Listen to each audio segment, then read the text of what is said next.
داسې ده چې دې کې هیڅ شک نشته چې پاکستان تحریک انصاف ته ډېر زیات رکاوټونه دي. زمونږ چې څومره ملګري هغه دلته کې راځي، هغه کاغذات نامزدګۍ والا یا چې تصدیق کنندگان دي یا چې تایید کنندگان دي، هغو ته یو خوف یو فضا پیدا شوې ده. موږ نن ټایمه پورې موږ ته د هیڅ قسمه د کنونشن یا د میټینګ یا د څه پروګرام د دې اجازت نشته، باوجود د دې چې موږ په های کورټ کې ریټ فایل کړی دی.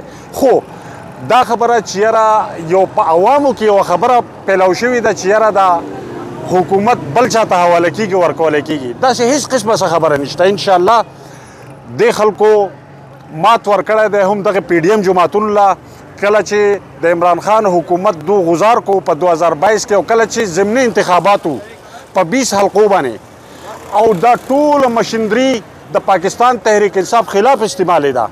خو د قوم ثابته کړه د ووټ په ذریعه باندې چې موږ د پاکستان تحریک انصاف سره ولاړ یو، د دې د بیانیې سره ولاړ یو.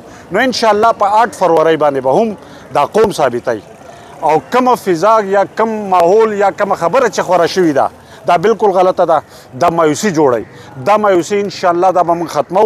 دا پیغام به موږ عوام ته ستاسو په ذریعه باندې ورکوو چې په 8 فروری باندې به خپل مور و پلار هم راوباسئ، خپل خویندې به هم راوباسئ، خپل وروڼه به هم راوباسئ او په 8 فروری باندې به انشاءالله د حق هغه مهر چې دی هغه به تاسو وهئ.